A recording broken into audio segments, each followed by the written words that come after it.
Film yang berlatar belakang di dalam penjara memperlihatkan seorang tahanan yang bernama Boyka yang tengah mengepel lantai penjara. Di sisi lain, di dalam penjara tengah berlangsung turnamen tarung bebas, di mana di sini memperlihatkan sang juara bertahan selama bertahun-tahun, yaitu Saikov.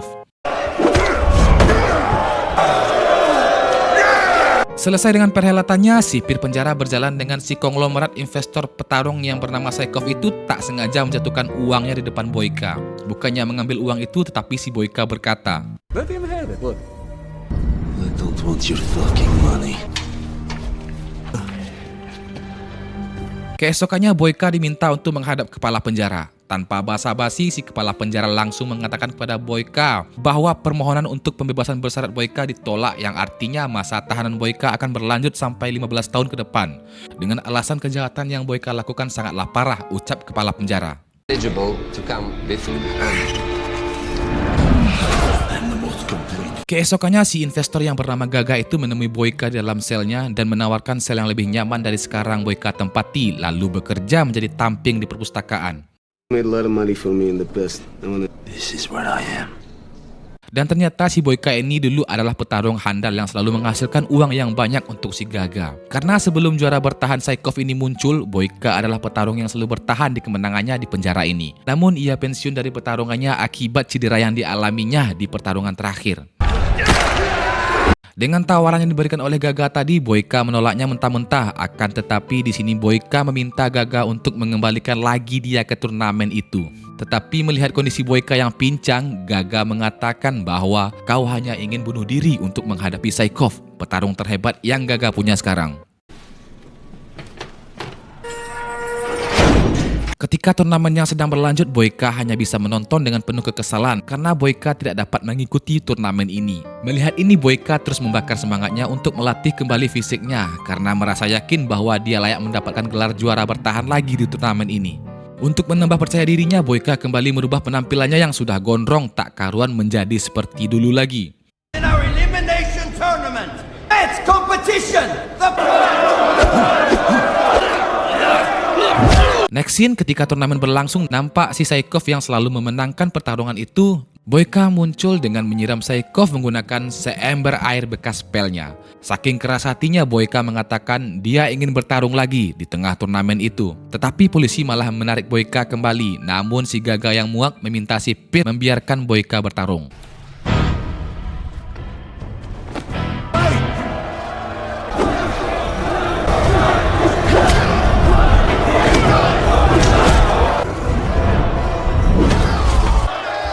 Tak sia-sia usaha Boyka yang sudah merasa yakin dengan fisiknya. Di sini Boyka dengan sangat mudah mengalahkan Saikov, sang juara bertahan. Melihat ini, kepala sipir dan Gaga pun kaget. Esoknya Boyka dipindahkan ke penjara yang lebih besar dengan pengamanannya maksimum karena Boyka telah berhasil membuktikan ke Gaga bahwa dia layak kembali ke turnamen ini lagi dan bertarung melawan para petarung penjara internasional. Di tengah perkenalan para fighter masing-masing, terlihat di sini diperlihatkan fighter yang paling tengil, yaitu si Turbo yang berasal dari penjara USA. Turbo. But you nigga? What?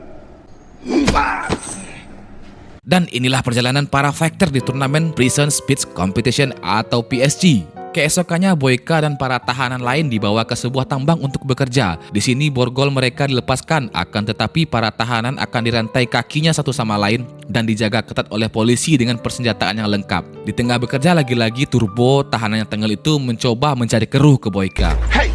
I'm talking to you. Fucking Americans. Stop right now! You fight in the... Di hari pertama turnamen ini, sebelum dimulai, nampak kepala penjara yang memberikan hadiah kepada si Raul sebelum latihan sparring.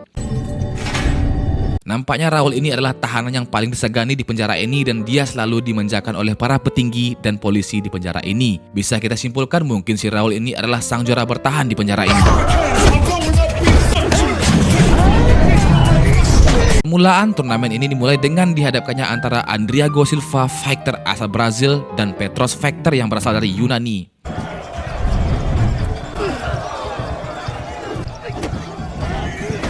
Singkat cerita, awal turnamen ini dimenangkan oleh Andriago Silva, lalu dilanjutkan pertarungan si tengil Turbo dengan pertarungan asal Kroasia. Di sisi lain, sebelum mulai pertarungannya, Boyka tengah serius memperhatikan permainan para Factor. Di sini Boyka mencoba membaca gerakan dan mencari kelemahan para Factor dari masing-masing negara.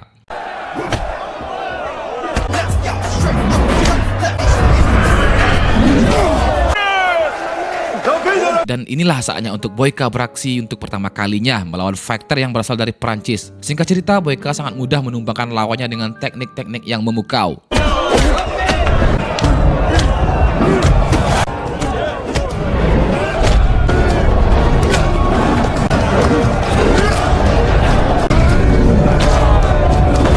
Lalu pertarungan dilanjutkan oleh Raul dan terlihat jelas sekali di sini ketika Raul masuk ke ring, para petinggi dan penonton yang mengagungkan si Raul. Boyka yang sadar akan hal itu, beliau terus memperhatikan cara bertarung si Raul. Next scene, kepala penjara menghampiri para Factor yang kalah dari pertandingan itu, dipulangkan lagi ke penjara mereka semula. Dan ternyata di tengah perjalanan, para Factor yang kalah itu tidak dipulangkan, tetapi mereka diturunkan di satu tempat lalu menembaki para tahanan itu hingga tewas. Scene dilanjutkan dengan para tahanan yang kembali bekerja di tambang. Dan telah kita ketahui si Raul yang selalu bersantai dengan sebuah buku yang dibacanya. Lagi-lagi di tengah asiknya bekerja, si Tenggel Turbo kembali mengusik Boyka. Si Boyka yang sudah muak memberikan sedikit bokeman mentah kepada Turbo. Ya, melihat itu polisi membiarkan mereka bertarung sebentar sebelum dilerai.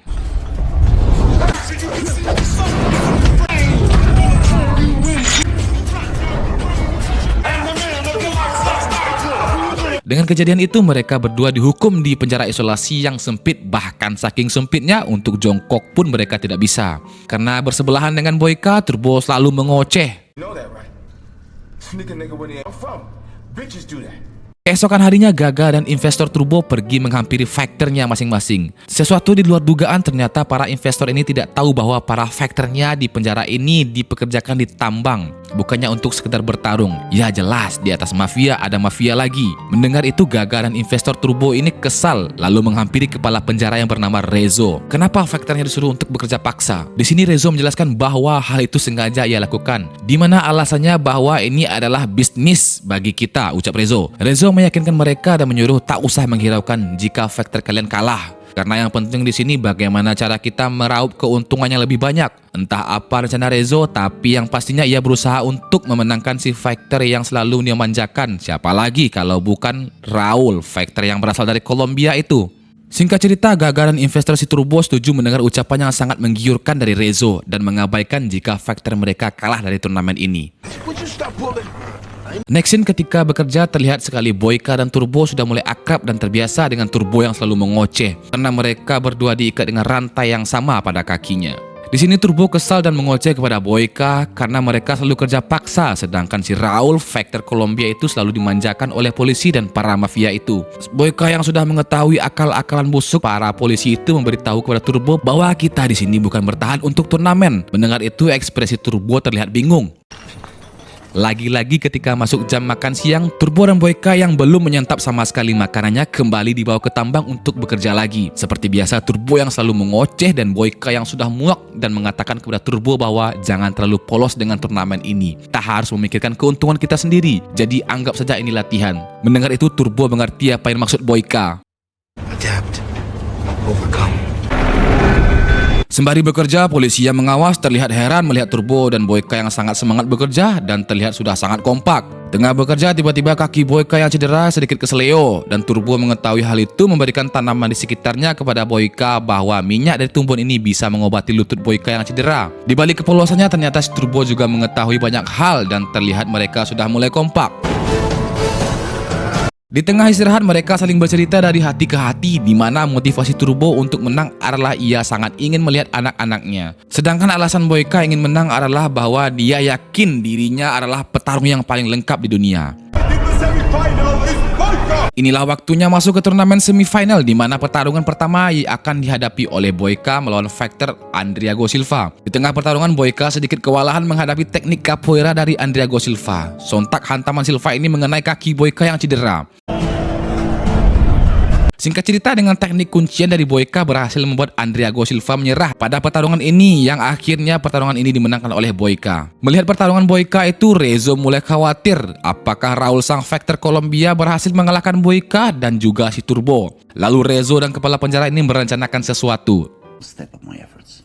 Look, you motherfuckers won't tell me what this shit's about. Are you gonna have to talk to the Russian about the Russian kill you? Selanjutnya, ketika tengah beristirahat makan, Boyka merasakan hal aneh karena beliau tidak melihat Turbo hari ini. Saat Boyka berjalan di lorong penjara, ia mendengar Turbo memanggilnya dan kaget melihat Turbo yang sudah babak belur. Di sini Turbo menceritakan kejadian itu dan meyakinkan Boyka untuk tetap melakukan rencana mereka berdua. Right. Di saat latihan, Boyka dihampiri oleh Raul sang fighter Kolombia. Lalu Raul berbicara pada Boyka bahwa dia telah mengetahui beberapa hal tentang Boyka, bahkan kelemahan Boyka pada kakinya yang cedera. Raul mengatakan bahwa ia telah mendapatkan informasi ini dari Turbo, atau ini terpaksa ia beritahukan karena keterhimpitan situasinya. Terlihat situasi yang mulai memanas ini dan mengetahui kekuatan lawan masing-masing, Boyka dan Raul mulai latihan lebih keras. Singkat cerita, ketika perjalanan menuju tambang untuk bekerja, Boyka merencanakan sesuatu dengan Turbo. Karena di sini Boyka sudah paham dengan keadaan Turbo dan mengatakan kepada Turbo bahwa Turbo tidak akan dimenangkan dalam pertarungan itu. Mengetahui Turbo yang dulunya adalah seorang mantan militer, Boyka meminta Turbo untuk memahami hutan sekitar tempat dia bekerja paksa dan berencana mengajak Turbo untuk kabur dari penjara. Saat tengah, Boyka kembali meyakinkan Turbo untuk menyuruhnya kabur. Lagi-lagi di sini Turbo yakin bahwa dia dapat mengalahkan si Raul. Kalaupun dia kalah, dia pasti dipulangkan kembali ke penjara yang semula. Tetapi pembicaraan mereka didengar oleh si kakek yang biasa memberikan minuman kepada tahanan yang bekerja. Dan beliau mengatakan bahwa fighter yang kalah tidak pernah dipulangkan, tetapi hilang entah kemana, ucap si kakek. Mendengar itu, Turbo tak punya pilihan selain dia hanya bisa mengikuti arahan dari Boyka. Tetapi lagi dan lagi Turbo menanyakan kenapa dia melakukan hal ini sedangkan ia bisa kabur berdua. Karena jika Boyka tinggal sendirian, dia bisa dibunuh oleh polisi itu. Boyka yakin sekali bahwa dia tidak mungkin dibunuh karena dia adalah sumber penghasilan terakhir dari para mafia itu. Sedangkan nasib Turbo kedepannya telah diketahui oleh Boyka. Di sisi lain, Boyka sangat simpati dengan Turbo karena beliau sangat ingin bertemu dengan anak-anaknya. Namun saat hendak memutuskan rantai, tindakan mereka diketahui oleh para penjaga. Singkat cerita, Turbo berhasil kabur. Saat hendak kabur, polisi menembaki Turbo dengan senjatanya. Dengan cekatan, Boyka mengheadshotkan kepala polisi itu dengan lemparan yang sangat kuat.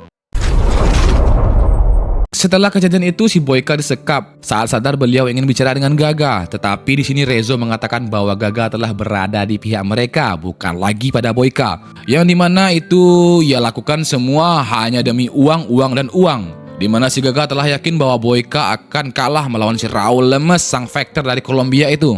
Spontan melihat ini, Boyka kesal karena dia yakin bahwa Gaga akan berpihak kepadanya dan yakin bahwa dialah satu-satunya sumber penghasilannya. Tetapi apalah daya, godaan uang yang dijanjikan Rezo lebih menggiurkan Gaga.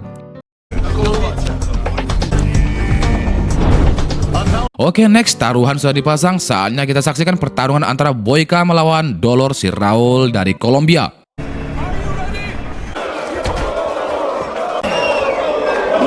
Di tengah sengitnya pertarungan, tiba-tiba pukulan dari si Raul menghantam pipi Boyka, membuat beliau sempoyongan. Tetapi semangatnya kembali terbakar setelah melihat Gaga sang pengkhianat. Lagi-lagi gerakan Boyka berhasil ditepis oleh Raul, dan Raul mendapati kelemahan Boyka, yaitu pada kakinya yang cedera. Boyka yang terus terhimpit situasi ini terus memanas dan tidak menyerah pada pertarungan ini dengan keadaan kakinya yang pincang. Saat hendak hampir KO, Boyka melihat kain pel dan melilitkan kain pel itu pada lututnya yang cedera. Melihat ini, Raul heran dengan kegigihan Boyka dan pertarungan pun dilanjutkan. Di pertarungan ini, hantaman Boyka mampu menjatuhkan Raul. Sontak si kakek merah sang penghantar minuman itu menyorakan nama Boyka yang diikuti oleh tahanan lain. Ketika semangat Boyka kembali membara dan memberikan hantaman demi hantaman kepada Raul dan teknik yang lain. Melihat situasi yang mulai membalik itu, Rezo dan kawannya mulai panik. Singkat cerita, hantaman si Raul dapat ditepis oleh Boyka yang mengakibatkan kaki Raul patah. Yang akhirnya pertarungan ini dimenangkan oleh Boyka. Seperti yang telah dijanjikan Rezo ke Gaga ini tidak berhasil beliau penuhi, membuat Gaga kesal karena keputusan Gaga ini membuat dia rugi 5 juta dolar dari pertaruhannya. Di situasi yang sama, investor si Turbo juga termakan janji Rezo pergi menemui kepala penjara. You fucked up. Next scene, kepala penjara menghampiri Boyka. Beliau mengatakan bahwa Boyka mendapatkan haknya untuk bebas karena dari kesepakatan ini hanya satu orang yang boleh dibebaskan. Akan tetapi Turbo yang kabur tidak dapat ditemukan oleh polisi dan kepala penjara itu membatalkan kebebasan kepada Boyka dan menggantikan posisi Turbo yang berhasil kabur. Namun Boyka dikembalikan ke penjara beliau semula. We have not recovered him. Singkat cerita, seperti yang telah kita ketahui, di tengah perjalanan Boyka diturunkan dan hendak dieksekusi oleh kepala penjara. Akan tetapi tanpa disadari ternyata di sini Turbo kembali untuk menyelamatkan Boyka. Dan ternyata tak semudah itu kena tipu daya si Rezo. Gaga yang sudah tahu detail kemampuan Boyka telah merencanakan sesuatu dengan Turbo untuk membebaskan si Boyka dari tipu daya Rezo dan komplotannya. Fighter in the world, especially when you. It's your shit. Dan akhirnya Boyka benar-benar bebas dan mendapatkan uang dari kemenangannya. Dan akhirnya film pun tamat.